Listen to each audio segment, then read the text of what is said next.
Дайны эрсдлийн мөнгө хичээг бий болгож ихээгийн хэмжээний мөнгө угаасан хэрэгт мяатын хуучин удирдлагуудыг шийдвэрлэн шалгаж байгаа. Тодорхойлбол уг хэрэгт 10 гаруй хүнийг саадуулан шалгаж байгаа юм. Харин өнөөдөр орхны өмгөөлөгч Монгол мэдээлэл хийж орхны хэргийг хэрэгсэхгүй болох ёстой гэлээ.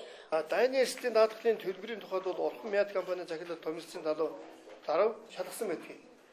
Гэхдээ дайны эрсдлийн даатгалын төлбөрийн даатгал орж ирэхэд бол энийг мэдээж хэрэг анхаарал тавиад шалгуулсан.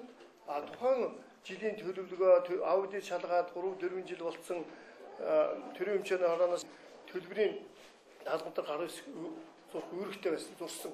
Тэгэхдээ энэ гэрээг өөрөө шалгуулад яг гэрээ заасан олон улсын хууль дүрмийн дагуу гэрээ заасан нөхцөлд энэ гэрээг бол орхон хүчингүй болгосон. Орхон хүчингүй болоход энэ 3 сар хичээж шалгасан байгаа. Тэгэхээр энийг бол манай хуулийн байгууллага шалгаж байгаа учраас хараат ус хуулийн байгууллага маань хэрэгсэхгүй болгож буруу мэдээлэл авч байсан өдөрт галуун тушаалтнууд бол үнэн байдлыг ойлгож байр суурьаа өөрчлөнө гэж итгэж байна. Мөн Монгол өмгөөлөгч орхныг мяат компаниг ашигтай ажиллаж байсан талаар дурдлаа.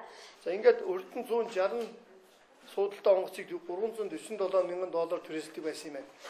Гэтэл 260 хүний суудалтай 2 онгоцыг $297 маш багаар түрээсдэг гэрээ байгуулсан. Тэрвэн тэрбум өнгөрөө мөнгийг үлдээж чадсан байхгүй юу?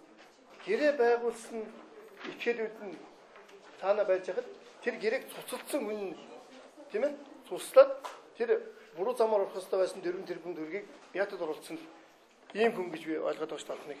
Харин Батлан даалтад гараад буй орхны эхнэр Цэцэгмаагийн хувьд 2002 онд нээлгээд огт ашиглаагүй байсан дансны асуудлаар шалгагдаж байгаа юм байна.